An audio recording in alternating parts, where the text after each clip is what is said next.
Welcome to Beyond the Balance Sheet, the podcast from FVCbank, where we spotlight entrepreneurs, organizations, and changemakers who are redefining what it means to lead with purpose. I'm Vince Coglianese. And I'm Patricia Ferrick, president of FVCbank. Today, we're talking about trust, technology, and the future of payments with someone who's reshaping how businesses get paid. Matt Clyne, founder and CEO of PayTech Trust. Matt's built a company that combines cutting-edge fintech with a deep commitment to client service. Whether it's fraud prevention, simplifying transactions, or staying ahead of payment trends, PayTech Trust is helping businesses operate smarter and safer. We're excited to hear Matt's story, his insights on the future of payment processing, and how trust is more than a value, it's a business model. All right, and let's get started. Matt, take us back. What led you to start PayTech Trust, and what problem were you trying to solve? So when we started this company, it was really at the genesis of COVID. And there was a lot of challenges for businesses, particularly businesses that were accepting remittances to get paid. What we saw was an opportunity to help electronify a lot of those payments, speed up those payments, simplify how they were getting paid, and reduce the overall inefficiencies, cost, but also friction, while looking at security, data security, and really an edge to help them integrate these processes into their business processes like software or other things that may be important to them. Mm-hmm. Was there a defining moment when the traditional payments model needed to be changed in your view? Yeah, absolutely. So it really is primarily, surprisingly, in the business-to-business environment, paper, primarily remittances, paper checks, are still one of the most dominant forms of payments. This is how hospitals get paid. This is how universities get paid. Wholesalers, manufacturers, distributors, government contractors. There's a huge amount of paper in the system. It's inefficient, it's slow, it's expensive, and the electronification of that is what created this sort of new wave of transition into the future of how people are getting paid. Now, with that comes complexity, comes security, data security requirements, and that's where our company really excels. We do very well in complex payment scenarios. We help clients sort of streamline those processes. Yeah. Well, when you're like trying to get paid, you sort of want the money right away, and when the money's finally there, then you can use it for something else. So the faster money moves, the more you can put it to good use for your company. Absolutely. Okay, so tell me, what distinguishes PayTech Trust from other payment processors or fintechs?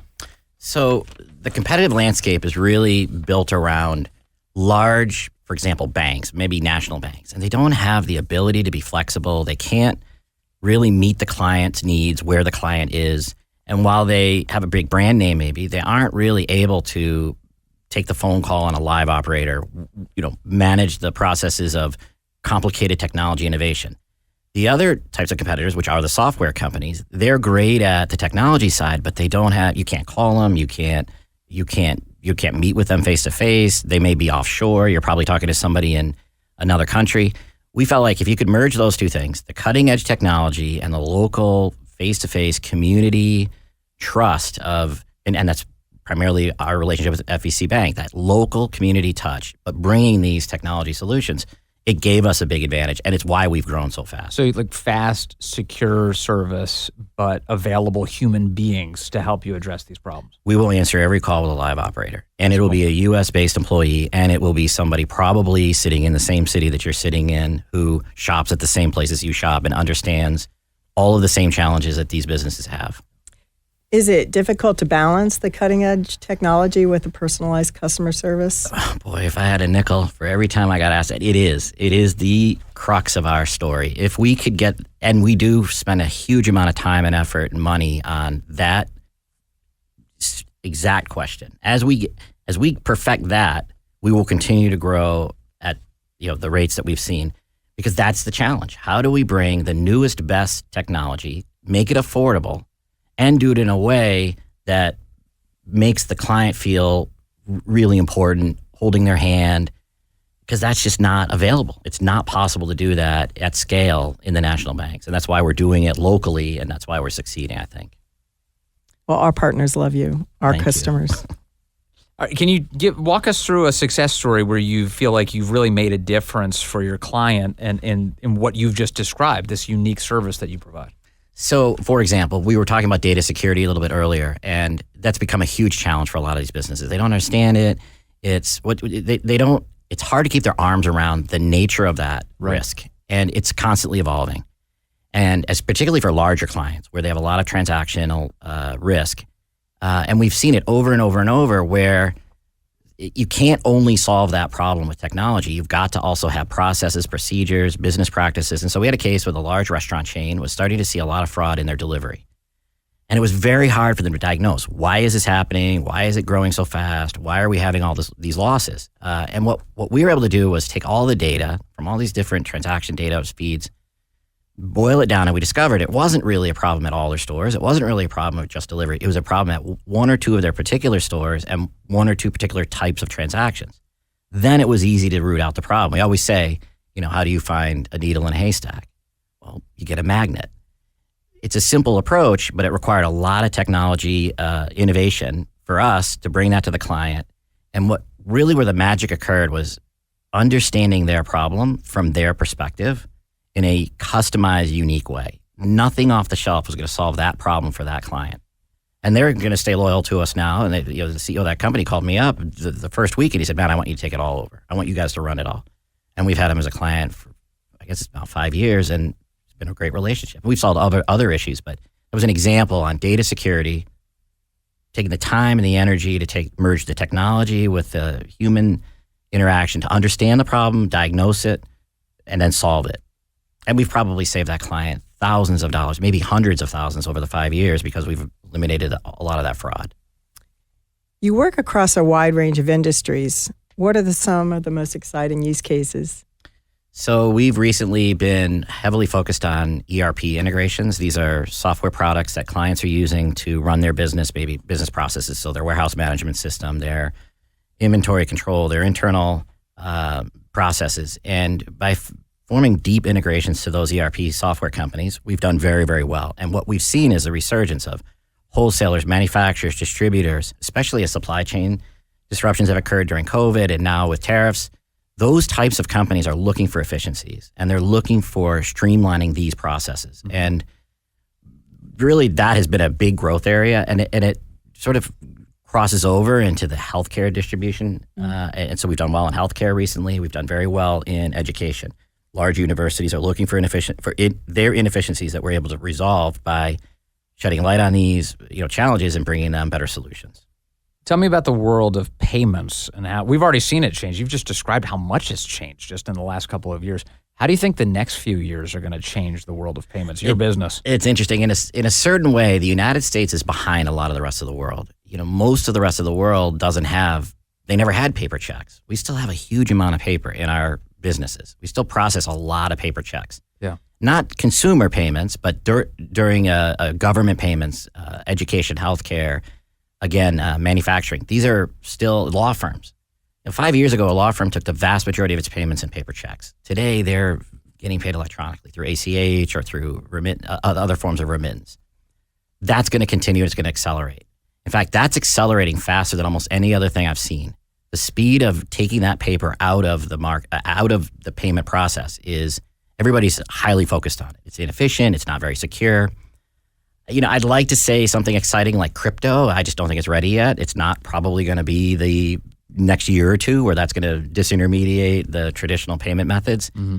But there is a lot of focus and a lot of investment in those types of systems, and I think that will be the next wave as the electronification processes continue. Okay, so I should hold on to all my crypto is what you're saying? I think when they get that, to be used, it'll be worth a lot more than it is today, if it ever gets to the point where it can be used as a means of exchange. Cool. Well, what kind of role do you play in helping them transition from what they're used to this more updated technology? PayTech Trust has been around for 30 years.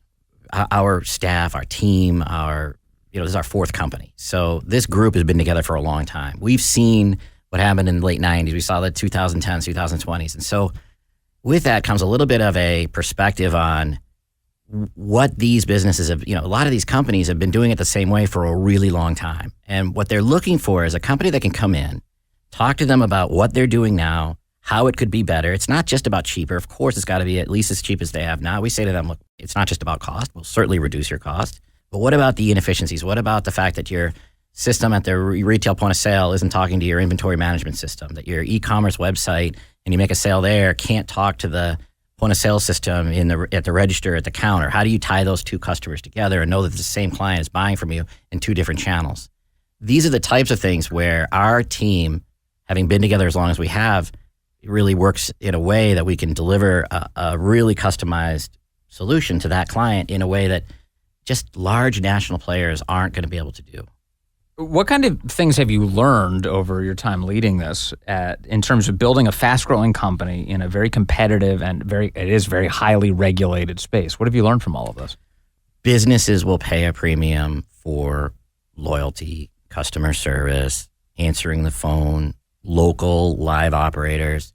People are willing, when they understand the difference, for example, with a community bank versus a national bank, they understand that there's value in walking into the bank and the people knowing you on a first name basis. Right. That, to me, I've always known that there was something there, but it's different to know it intuitively and to see it in a balance sheet or in a P&L and see that those clients stick around a lot longer. They're happier. They generally have less, when they have concerns, they're much more open and easily solved because they're willing to call us and say, hey, we have a problem, we need to get resolved. We want that. We want to know when they're unhappy. Mm-hmm. Get a lot of referrals from your existing customers? We do. I would say more than half our clients were referred to us by other clients. We do very little proactive outbound marketing, which is unique. It's really a factor of, if somebody has an affinity relationship with us, they're willing to refer us clients. It's funny, next week I'm supposed to be at a trade show. We were invited by one of our existing clients. He's asked me to be there with him because he's set up several lunches, meetings and lunches. He wants me to meet with other clients in his industry. And we're not, of course we're going to go and we're going to spend the time to do it, but we didn't ask him for any of that. He wanted us to be there. We're happy to be there. And he's so happy with what we've done for him in his case. That's great. So Matt, what advice would you give to other entrepreneurs who are looking to build something meaningful?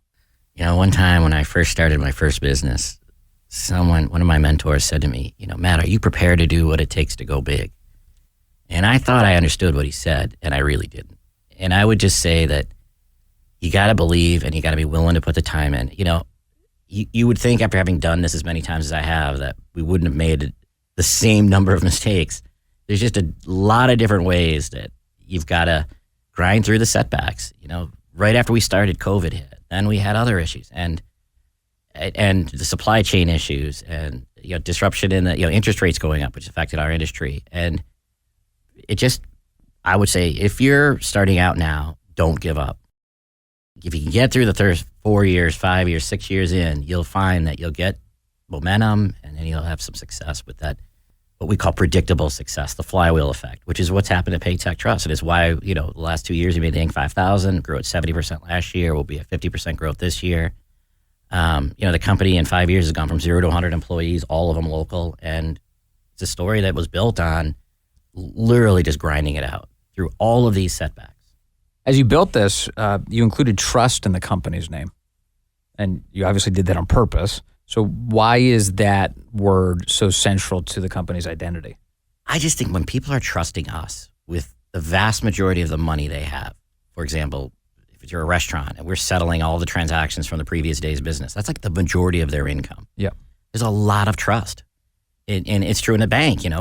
We put all of our money in the bank because we trust the bank and we trust them to take care of us. And so we started this business with the idea that we were going to be different than all the other processors. We were going to be a company that you could trust. That if we told you your rate was going to be 1%, that's your rate, that it wouldn't be 1.1%, and that we would fix it if it was wrong, and we would refund you the money, and we will in a minute. We will absolutely stand by that over and over and over, even if it's cost us a lot of money, because we are adamant that we want to be a different type of company that doesn't take our clients' business for granted. What kind of legacy are you hoping PayTech Trust leaves in the fintech world and beyond? It's hard to say. I never really think about legacy. I think it's more about the people in the company. This go around, and we've had some success in previous companies that we were able to build up. This particular go around is about the next generation. So we have a whole group of folks that work for us that have just come out of college or they're in their early parts of their career, and we put a huge amount of attention in saying this is theirs to take to the next. The next generation has to. They're going to have a lot of challenges. They're going to have to figure out, over the next decade, how do we take this to the next, batch of businesses that will be starting in 5 years or in 10 years? What is the future going to look like? I don't know. I tell them they're going to invent it. Those folks that work for us. And so when you talk about what's our legacy, it's hard for me to predict the future. All I can say is those people in our company that are the ones that I hope are the ones running this business, call it 10, 20 years from now, whenever that is, that we're preparing them for what comes next with AI and the speed of change and the speed of all the things that are going to happen in the next decade. Whatever we've experienced in business, particularly in technology, is going to change so rapidly that what I hope we're giving these, I call them kids, but they're really not always just younger in their career, that they'll be prepared to be able to address it and somehow navigate it without bankrupting the business, which is a big challenge for them, not for me. I hope 20 years from now, I'm not still doing it. By the way, that's a commentary on what people can expect when they deal with your company. If you're setting up your own employees for success, no matter what they choose to do in life, it is kind of a sign of what kind of quality people are working with you right now. Absolutely. We invest in them. I insist, for example, we have kids that didn't finish college. I insist that they go take some classes. I say, just go take a couple classes. I don't care. Just keep moving forward. We are so committed to their success because this is the thing. I don't think I can know every one of our customers. I personally cannot be the man on the phone with every customer we have. But what I do know is they are on the phone with those customers. They are the ones making those decisions. And if we put them in the position to succeed and we give them the tools to succeed, they'll take care of our customers and our customers will be fine. And I see it over and over and over. That was such a thoughtful conversation. Matt, you're reminding us that in a world of constant innovation, trust is still the most valuable currency. That's right. And from helping small businesses streamline payments to building relationships that last, PayTech Trust is a great example of how technology and human service can thrive together. Matt, before we let you go, anything you'd like to add? I just want to thank FVCbank.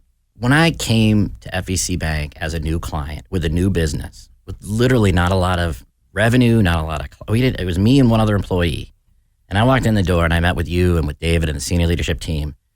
You believed in us and you gave us the ability to build what we've built. And we will be loyal to you forever because of that. Because you guys took a bet on us when we hadn't figured it out. We hadn't yet gotten to the point where I could say, hey, we've got something real. We've got a big business now. And so because of that, I will tell you that if you're looking for a community bank locally, there is no other bank that's going to take the time and the energy to understand your business the way that I feel FVCbank has treated us. Thank you, Matt. That means a lot to us. You've been a great partner. It's a nice message, and that's great. And if you'd like to learn more about PayTech Trust, you can visit paytechtrust.com.